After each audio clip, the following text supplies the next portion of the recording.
Coming up in this episode, we've got another listener favorite interview for you, this time with author Adriana Herrera.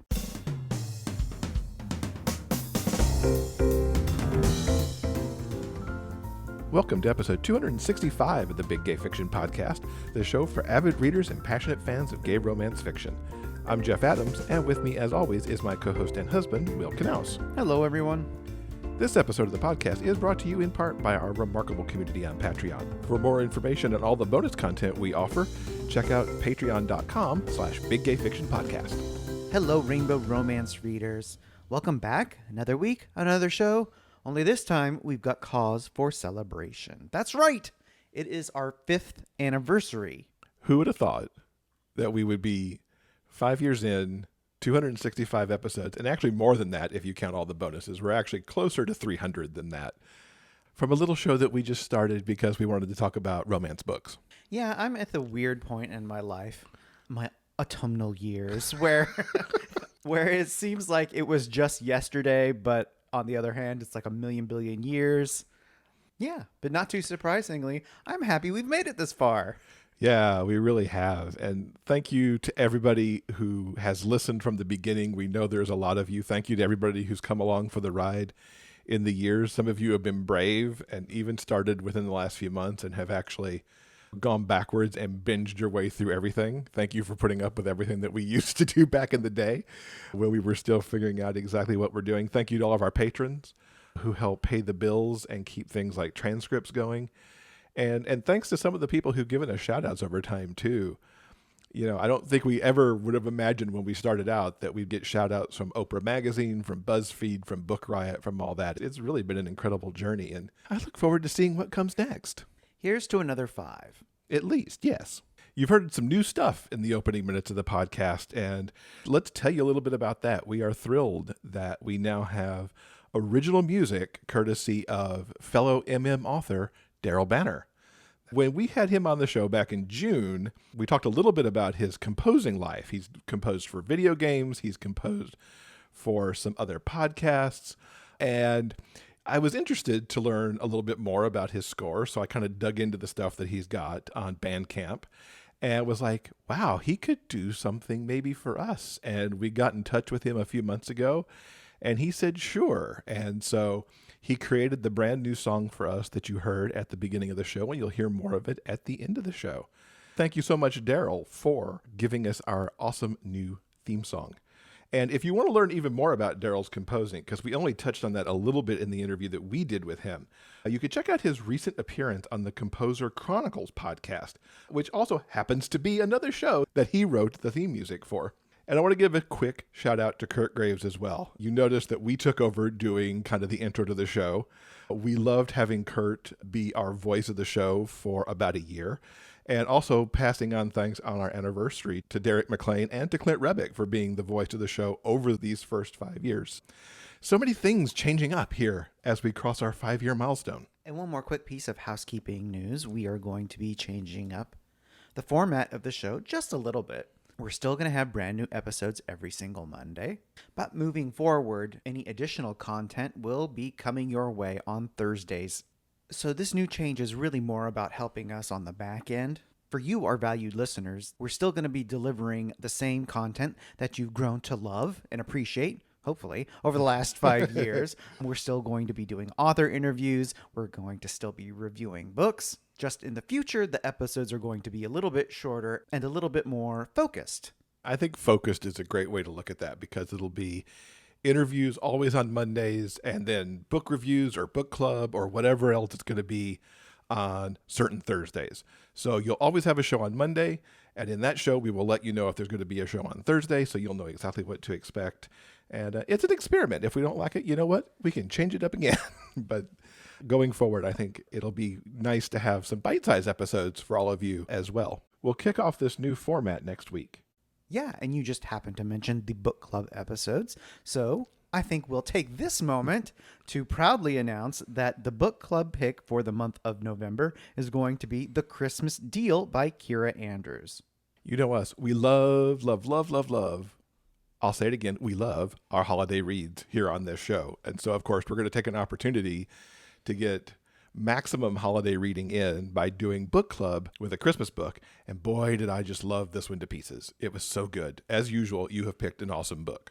Oh, thank you so much. This month's book club pick, that episode is going to be releasing to our Patreon community on Thursday, November 5th. And then later in the month, it will be dropping into the regular podcast feed on Thursday, November 26th, which just so happens to be Thanksgiving Day. The official start of the holiday season. Unless you're like us, where we started already. 'Tis the season. And speaking of the holidays, we actually have an upcoming live event that is going to be holiday focused.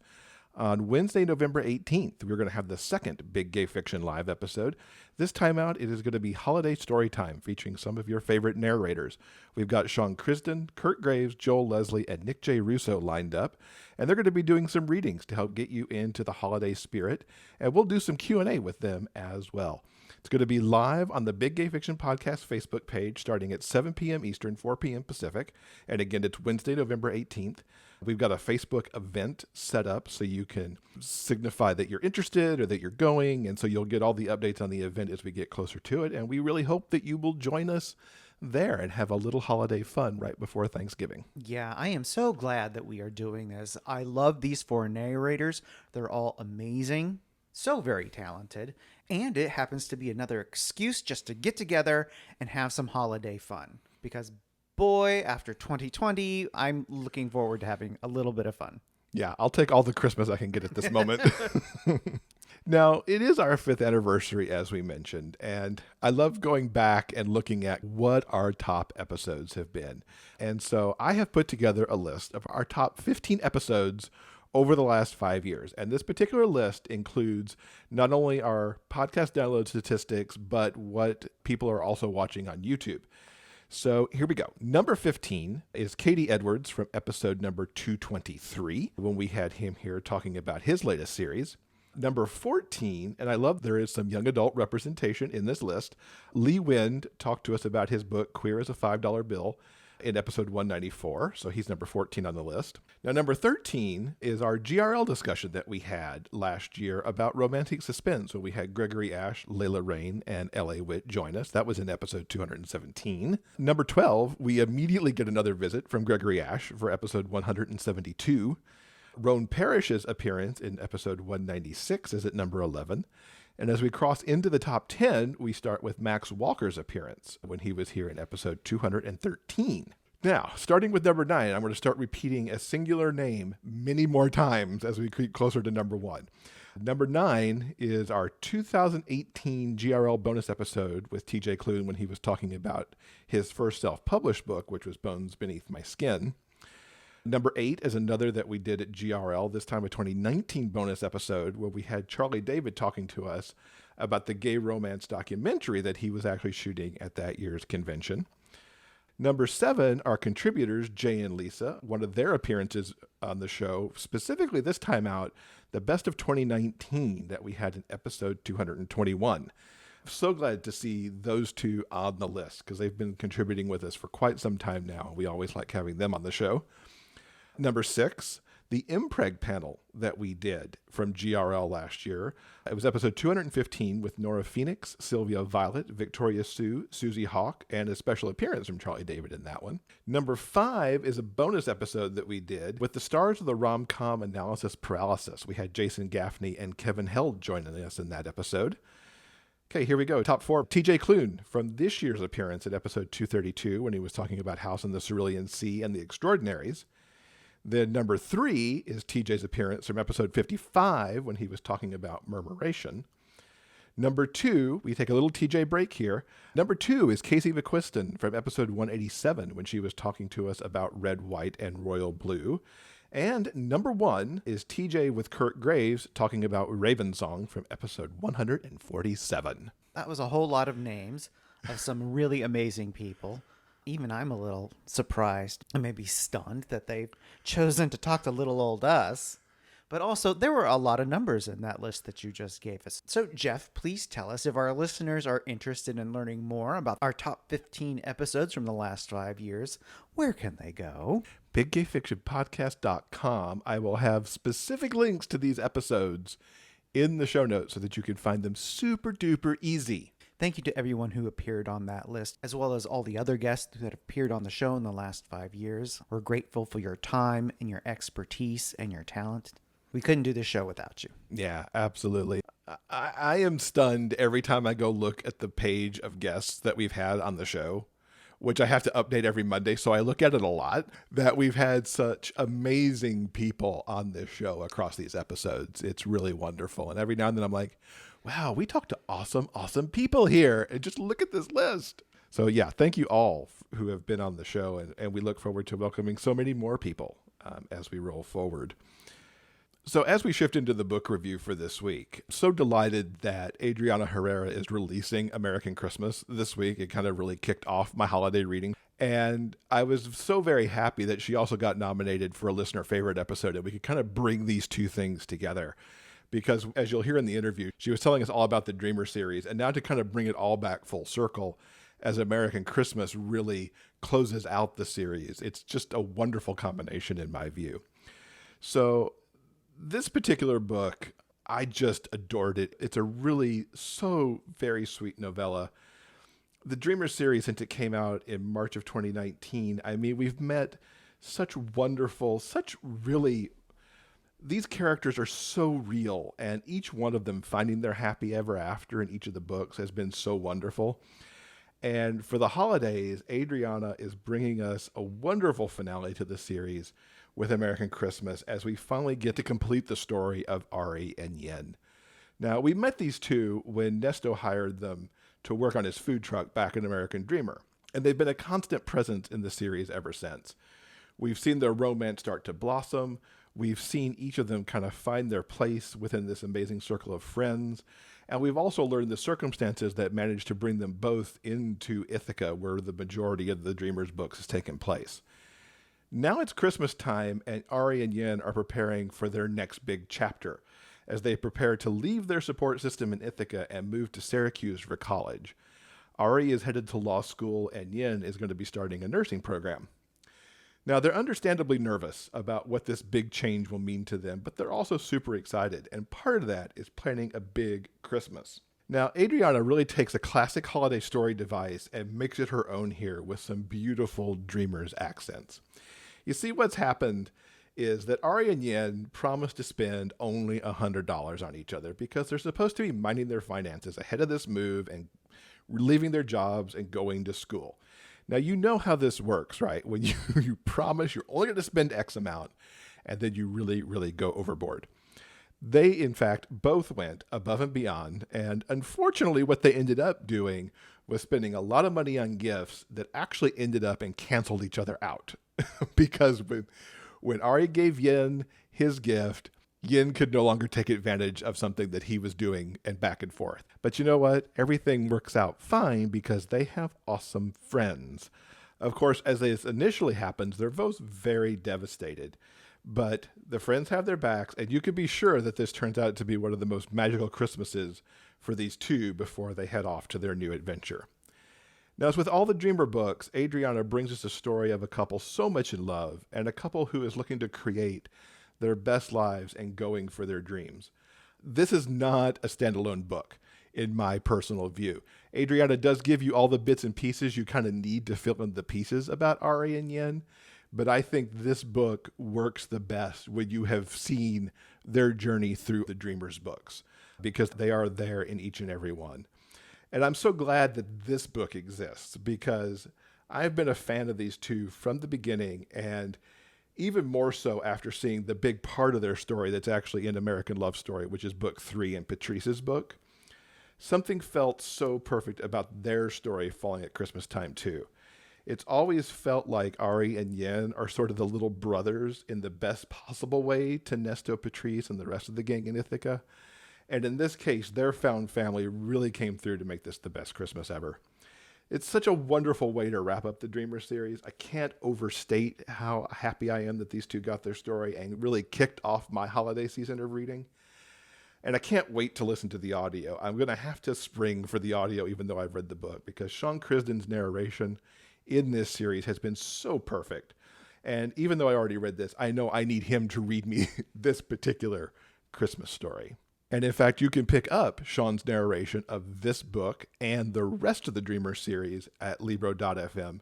You know, we're big supporters of Libro.fm here on the show because of the support that they send to local bookstores with each and every audiobook purchased.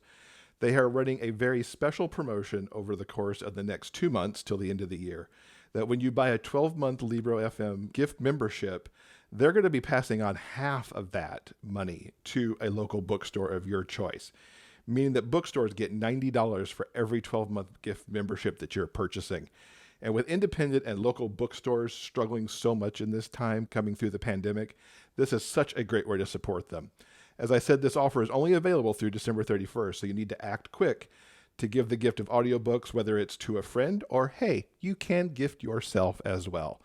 All of the details about this special gift bundle are at biggayfictionpodcast.com/audio gift. So do check that out. Is monogamy dead? Are we expecting too much of Tinder? Do millennials even want to find love? The Dateable podcast, part of the Frolic Network, is an insider's look into modern dating that the Huffington Post calls one of the top 10 podcasts about love and sex. I'm your host, Yue Xu, former dating coach turned dating sociologist. And you'll also hear from my co-host, Julie Kravchik. On each episode, we'll talk to real daters about everything, from sex parties to sex droughts, date fails to diaper fetishes, and first moves to first loves. Ever wondered why a first date didn't turn into a second date? Check out our episode called The Exit Interview, where we helped one of our listeners get answers by calling up 5 of his recent first dates. Some other notable episodes include The Science of Dating, which uncovers the why of certain behaviors, Getting Out of the Friend Zone, which is always a hot topic, and plenty of he said, she said experiments with full-on post-date interviews. Tune in every Wednesday on your favorite podcast player as we explore this crazy dateable world. Hey there, this is Will. Did you know that not only do Jeff and I love to talk about gay romance every week here on the show, but we've also written one together too? It's true. The Hockey Player's Heart is the story of an NHL All-Star who returns to his hometown and unexpectedly runs into the guy who he was head over heels for in high school. He didn't have the guts back then to tell him how he felt. Now he isn't going to let this opportunity slip through his fingers. But how can it ever work between a pro hockey player and a sweet small-town guy afraid to give love a chance? The Hockey Player's Heart is available on Amazon in both print and ebook formats and can be read for free with your Kindle Unlimited subscription. This story is very special to us. It's filled with small-town charm and 2 nice guy heroes with hearts of gold working hard to find their happily ever after. We hope that you'll give it a try. And now, back to the podcast. So as I mentioned, I'm so happy that our listeners decided that Adriana Herrera was one of the listener favorite episodes. It has been so wonderful reading the Dreamer series over the last year and being able to cap it off with the Christmas story. Going back and revisiting this interview, which was done in May of 2019, as the second book was getting ready to come out, you can hear all of the foundation that she put into that series and everything that she wanted to do with it. And I think it all paid off so very well. So here is Adriana talking to us from episode 188 about the Dreamer series. Welcome, Adriana, to the show. Thanks for being with us.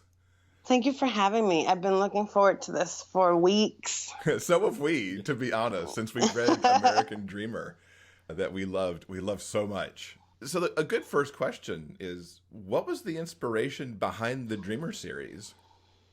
So basically, I think I wanted to write Afro-Latinx characters. I've said this in a couple of the conversations I've had about the book. It was really a specific time a couple years ago, right after the election, when there was just like a lot of negative conversation around the place of immigrants in the U.S. And I just really felt compelled to write a story that I felt I could honor like my identity, which is Afro-Latinx and the Afro-Latinx immigrant experience. And I think representation has also been an issue for me with romance specifically. I feel like there are stories of people of color in gay romance, but I felt like they were either really surface characters or there was like a real like toil story. Like, you know, the person had to go through like every kind of like horrific thing. So I wanted to write something that could be nuanced and also like show the joyfulness and the beauty of being a person that's Afro-Latinx and all the amazing things that we come with. So that was kind of like where I was coming from. And I also really, really wanted a book literally full of just like the gayest, most black and brown book I could write. That should almost be a quote on the cover. Yes. I want it to be super gay, super black, super brown. So, right before we did this interview, you raved on Fairy Tale. Tell us in your own words what that story is about and kind of how it falls in the series. So it's the second book in the Dreamer series, and it's set in New York City, which is different from Dreamer, which is set in Ithaca. And it's about Camilo Briggs, who's one of the best friends of Nesta from the first book, and he's a Cuban-Jamaican social worker. And he works in the domestic violence field, which is the same field that I work in. And he meets this like very hot stranger at a gala, and he turns out to be a big donor for the agency that he works for, that Camila works for.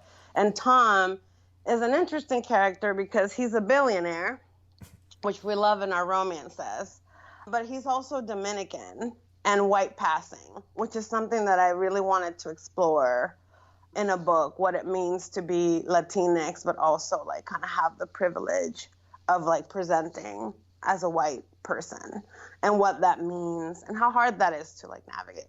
So I guess like it's about it's a fairy tale, it's a modern day fairy tale, but it's also, again, like a different side to the Latinx experience.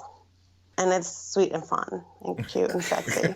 Yes, it definitely is. Before we get to the next question, I want to commend you on the sort of what I found really enjoyable about not only American Dreamer, but the American Fairy Tale as well, is the sort of like the group of friends, the sense of like found family that comes across really strong in this series.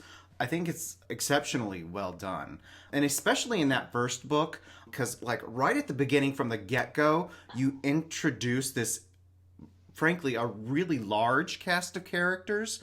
And I think with a lesser author that could, frankly, get confusing. I know when I read a book, I get confused easily if there are like, 5, 6, 7 people, names and personalities all thrown at you at once. But each of your characters, each of the friends in that group are so clearly delineated.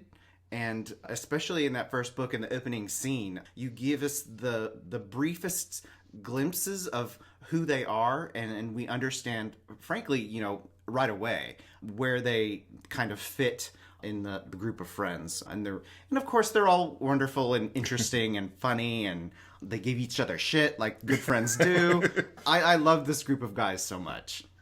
Like you.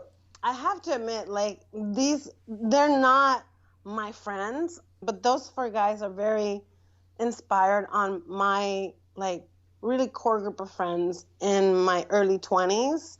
In the DR, when I was still in Dominican Republic, like my core group of friends were mostly gay men, because my cousin, who's like my brother, who's 14 months older than I, is gay. And a lot, like, we kind of just like started hanging out with this group of like queer kids in the DR, which in the 90s was kind of an interesting crowd to be in, just because it wasn't really okay to be openly gay. And we had so much fun, and we did so much like crazy stuff together.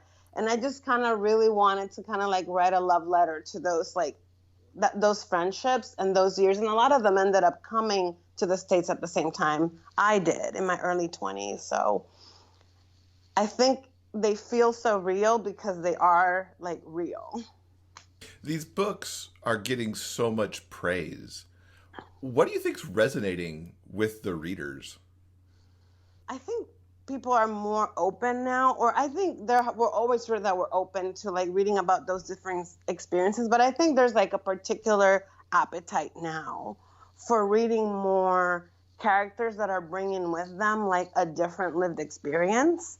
And I think that might be part of it, like why people are interested in the story. And I think everybody can connect to like a striving story. You know, I think like Nesto and Jude and Camilo, Patrice, Juan Pablo, all of them, like they're just striving to be who they know they deserve to be for the lives that they're working for. And I think everyone can relate to that. And that struggle of like fighting for what you want.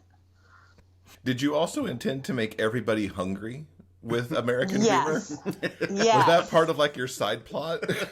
Yes, I did. I wanted because also that's the other piece. Like Caribbean food is very similar, but very like different in many ways. And I talk about that a lot in Dreamer. And I wanted to just like show people like all the different flavors and how we're all connected. So I think it's something that doesn't really get talked about as much, like the wide variety of our flavors. So I did intentionally want people to be very interested in Caribbean food. I wanted people to Google Dominican restaurants, and it sounds like I succeeded. I think you did. Yeah. I haven't gotten into Fairy Tale yet. Is there food there also, or do we break away from the food a little bit? A little bit. A little bit. Yeah, a little bit. It's not as much food. It's more about, I feel like Fairy Tale is more about like Harlem and the Bronx. I have a lot of places in Harlem and the Bronx because, again, there are a lot of romances set in New York City. Not many of them are set in Harlem and the Bronx. So I wanted to go to the places where, like, the diaspora that I belong to came to. So I think that's more, I'm hoping people Google places to go in the Bronx and Harlem with this one. That is a good goal to have, most definitely. This group of characters, they come from a lot of different backgrounds. What is your process for basically ensuring accurate representation? Is it all from your own personal experience or something else? Yeah. So far in this series, and I'm sure that as I write more, then I'm going to have to go outside of that. But so far in this series, I've really gone with origin stories that I know of, or from people that are like my friends or things like that, like Camilo's mom, for example, is a Marielita, which was a specific group of Cuban refugees that came at a specific time to the U.S. And I kind of touch upon that because that's like a very important like influx of immigrants that came at a specific time. And they're all particular experiences that I have been connected to through my friends or family. But I do think writing diaspora is something that people need to be more thoughtful about. So I think I try to think a lot about like, when did this person come? How did they come? What was the political situation in the U.S. at that time? How they would have been received, like with Patrice, you know, he's Haitian and he's Black. His experience and the way he was received would be different than, for example, Camilo's mom, who came as a Cuban refugee and had like protected status as she came into the U.S. So it's very, like, there's nuances there and like context that really needs to be thought about because it really impacts how the person like can integrate into American life. Yeah. And speaking of writing from experience, you have a job in social work and advocacy. Did you use your own personal experience when writing about Camilo's work?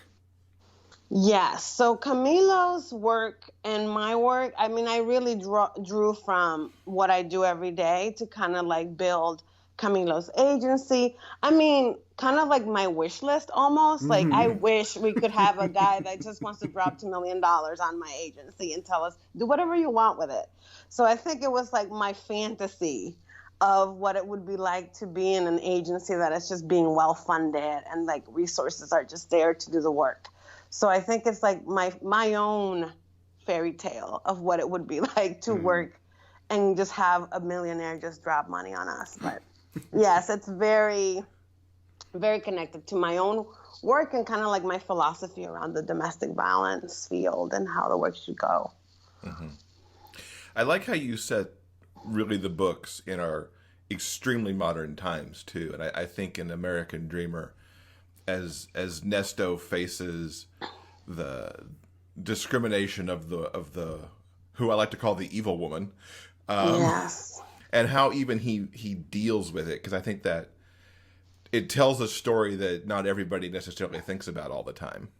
Yeah, and I really wanted to contrast even in the book, like Jude's own reactions to how the racism and the obvious discrimination and sabotaging, and Nestor's reactions to it, and the reality that there are different consequences for some people than to others, and that's a reality you kind of just have to walk with. And I loved how he dealt with it too, taking that high road. I just like, go Nesto. Yeah. Right, and it's the reality. You like, it could have a consequence that was like very, very difficult for him. So he couldn't just like get into a thing with this lady. Right. Now, American Dreamer was your first book. Yeah. How did you come into writing romance, and specifically romance? So I've been toying with the idea of writing an romance for a long time. I've been an romance reader for like a long time. Like I was at the first GRL. I'm like an OG of romance. But I was a lot more involved in the community, and then kind of stepped back. I got busy, and I just kind of kept reading, but I had it in the back of my mind. I find that what romance brought to my life in terms of like dynamics and relationships, and seeing, like I said, having friends all my life that were gay men, and me being so close to so many men who were like looking to fall in love and not being able to see love stories. Like I remember when I started reading LGBT books, they were very like sad, very sad stories, like in the 90s, right? Like, I mean, I grew up in the 90s. And so they like just finding a romance was something that was like so incredibly like wonderful for me. And I thought, wouldn't it be even more wonderful if I could actually find my particular experience and the particular experience of the people who I love in those books? So it was kind of like a combination of going to a place, like the type of story that had been really meaningful to me, and then kind of like putting my own experience into the space. What was it like to write the first book after having read so many? Was it a kind of an easy process, or was it crazy and hard and took years, or? So it didn't take me that long, if I'm honest, but I have been thinking about it for a long time. So before I actually like started writing, I kind of like did a whole year of like reading a lot of craft books and going to workshops and like trying things. And I actually started a book set in Ethiopia, which is like also a gay romance. And I got through like a third of that, and I was like, I cannot write this book. I am not equipped to write a gay romance in Ethiopia right now. So I went to, and I decided I want to do this story, this dreamer story. And then that's when I started. But it was like a year and a half before I actually like felt like brave enough to actually write it. Yes. Well, I'm so glad that you found that bravery to give us what we got. Yeah. Who would you say your author influences are? You say you've read, forever, even before it was truly back in the Saturdays. Yeah. I have a lot of authors I've loved a lot of authors from the beginning that I don't know if I emulate, but I think about a lot, and they're kind of how they render a story. Like KJ Charles, I think, is a wonderful author. I think she just does things that are like phenomenal in writing. Elin Harris was probably the first queer romance that I ever read, and I think it's really sad that he's not like in the canon of what we talk about when we talk about queer romance. So yeah, but I mean, there's a lot of writers. There's a lot of authors that I kind of go back to and read just to kind of be inspired by the way that they render a story. Mm-hmm. That makes sense. But what is it about those books that resonated for you so much? I think, well, first of all, it was like they felt familiar in a way that was like a discovery almost, because like I didn't really ever know any people, a Black man who was really exploring like the falling in love and the feelings and the struggle and the conflicts of trying to make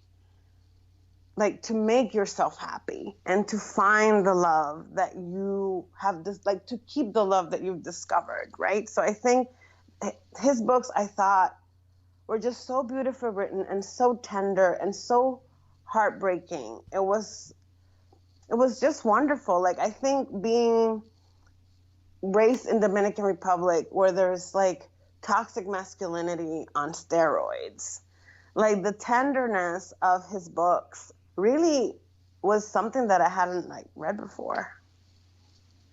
I think it just was kind of like eye-opening to me. Mm-hmm. Yeah. Now, so far in your Dreamers series, we've had Nesto and Jude's story, and Camilo and Tom's story. There is, of course, thank God, there's going to be a third book. Whose story we are going to get in that one, and what can you tell us about that one? So it's Patrice's book. Patrice is Nesto's friend who's a Haitian American man. He's a professor. And it's set in Ithaca, so he conveniently gets a job at Cornell in the economics department and moves to Ithaca. And he reconnects with Easton Archer, who is a character that we meet in Dreamer, who's a prosecutor, an assistant district attorney in Ithaca. And Easton is white, so it's an interracial romance. Yeah. When does that one get to come out? That one comes out in October. I just saw proof for the cover earlier this week, and it is so nice. I love it. I think it's my favorite one, and I really love the covers for both books so far. But I'm calling it my Black Lives Matter romance, although it's not super intense, but it's definitely like the conflict between Patrice and Easton is definitely revolving around kind of like having to navigate both of like their positions in life. Mm-hmm. Mm-hmm. We got a brief glimpse of Patrice and Easton, like you mentioned in that first book. And then in American Fairy Tale, there was a scene with all of the friends together and Patrice sort of like phones in on Skype while they're like dishing about Camilo's love life, which was very, very funny. So I am genuinely like so very looking forward to Patrice's story. I think it's going to be amazing. Can't wait. I know I've been revising it, like I said, and I think it's a sweet story. And then there's a little bit more to characters that people have been curious about too. Ari and Jin, who were employees of Nesto's, and they're like in their like little tiny like young person romance. So they're like a little cute element for a love story. It's called American Love Story is the title of Patrice's story. Cool. And then you mentioned before we started actually recording the interview that you're writing the fourth book right now. Mm-hmm. Any teasers on that? So that one is not an MM. It's an MF actually. It's Juan Pablo's story. And Juan Pablo it's like, I'd say a second chances story. And the heroine is Priscilla, who is Nesto's cousin, who's a police officer. And it's called American Sweethearts. So the only thing I can say is the book starts with a wedding in the Dominican Republic, but I'm not going to say whose. Oh, such a tease. Yeah, I'll tease a little more when I feel like I can't tease too much of this book because it's not even halfway done yet. Sure, okay. But I'm writing the first, like few chapters, and they're all in this wedding in the DR. So everybody's there. We've seen with some traditionally MF series where an MM book ends up in the series, and I like how you're kind of spinning that around to you've got an MM series so far and you're putting an MF book in it. Yes. Just to like broaden that universe out. Yeah, because my kind of little tagline is like, I write romance full of people who look and sound like my people, and there's a lot of my people who are gay men, like so many of them, but not all of them are. So I wanted to, in this series, at least have one story where, like both Priscilla and Juan Pablo are queer. Like she's pan, he's bi, but it's also like a different type of, experience because they're both, engaging in a straight relationship, which brings on, like, has its own privileges, like in terms of like how it appears. So I also wanted to kind of like to explore that a little bit. And I think exploring the pansexuality too will be interesting because that doesn't turn up in a lot of books, at least the ones that cross my radar. And I think it's nice to see that representation as well alongside the ethnic background representation that you're bringing as well. Yeah, I think it's something that I think it's because of their age. Like I'm trying to kind of like engage a little bit in even Priscilla arriving to a place where she's like, oh, actually I'm pan. It's as opposed to like, I thought I was bisexual, and how she arrived at that. Because I think that's something that for people my age, like I'm 40, it's something that we arrived at because we didn't even have the language for that. Like 10 years ago, we were like, oh, I think I'm gay. But then it's like, oh, but there's like a whole spectrum of sexuality, gender identity. And I think there's so much that we didn't know that we know now that should be coming up in books. And it's great that you're kind of leading the way to kind of get some of that out there too. Yeah, it's a great time to be writing romance, I think. So besides the Dreamer books, is there anything else coming up that you're looking to write in the coming, I'll say years, since probably Dreamer has you going for the rest of this year, probably, if nothing else? Yeah. So I do have a couple of things that I'm working on. I'm like in the process right now of getting out this. I did write the gay romance set in Ethiopia, and I'm in the process of like I should have some good news about it soon. And it's a romance set in Ethiopia, and it's a Dominican American relief worker. I did international relief work for a long time, and I lived in Ethiopia for about 5 years. And so I really wanted to write a book set in Ethiopia because I have a lot of love for Ethiopia. And it's like my years there were very significant in my life. So it's a gay romance. It's not legal to be in a same-sex relationship in Ethiopia, so there are complications. And it's a Dominican-American relief worker and a colleague who's Ethiopian, and they fall in love. I am so glad you finished that book. You kind of left that off back there when we were talking about it before. Because that'll be great to see, because I don't have no experience in any of those spaces. So to read a romance set there will be an adventure. Yeah, it was wonderful to write. Like I said, I have a lot of love for that country, and I think people's perception of it is like, people starving. And there's just so much richness and so much beauty and magic in Ethiopia that I really wanted to just show a different face to it. And I think it's like a really sweet romance too. And the setting is interesting. It's more like a new adult. They're in their 20s, but yeah. Do you think it'll be out this year, maybe? I don't know if this year, but definitely early next year. Like for sure, early next year. Yeah. Very cool. Fantastic. Yeah, Definitely looking forward to that. Yeah. Now you've given us a lot of amazing information about all of your amazing books. But if our listeners want to learn even more, where can they find out more about you and your books online?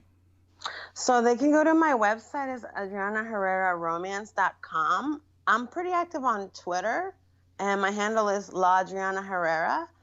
And Facebook, I'm also there, Adriana Herrera. So those are the places. I'm on Instagram, but not as much. Yeah. Very cool. We will link to all of that, plus all the books, in our show notes so that folks can easily click on that stuff to find you. Adriana, thank you so much for being with us. It's been awesome talking to you. Thank you. It was so much fun and just as amazing as I thought it was going to be to chat with you guys. This week's interview transcript has been brought to you by our community on Patreon. If you'd like to read the author interview for yourself, simply head on over to the show notes page for this episode at biggayfictionpodcast.com. And thanks again to Adriana for some wonderful books and a wonderful interview. And I want to call out, too, that she talked about Finding Joy, which is the Ethiopian set romance that she did. That has been one of my favorite books of this year also. Make sure you check out Adriana's Pride Month bonus episode that we had with her. She does a wonderful reading from Finding Joy. And in fact, I noticed as I was prepping this episode that the Finding Joy audiobook snuck out sometime in September and I missed it. Ooh. I know, I right? didn't know that either. I found that on Libro.fm, to be quite honest. So yeah, definitely check that book out if you have not read that one either, because it was a delight. All right, I think that'll do it for this week's anniversary show. Coming up next in episode 266, author Jace Ellis joins us to talk about her latest book, Learned Behaviors. I so much enjoyed talking to Jace and getting to know her. I'm going to tell everybody that you're going to want to come hear this episode to learn about a particular gift that she once gave her husband, because it was just a wonderful story. And you could spend the next week wondering what that might actually be about. Thank you so much for listening. Until next time, please stay strong, be safe, and above all else, keep turning those pages and keep reading. Big Gay Fiction Podcast is part of the Frolic Podcast Network. You can find more shows you'll love at frolic.media/podcasts.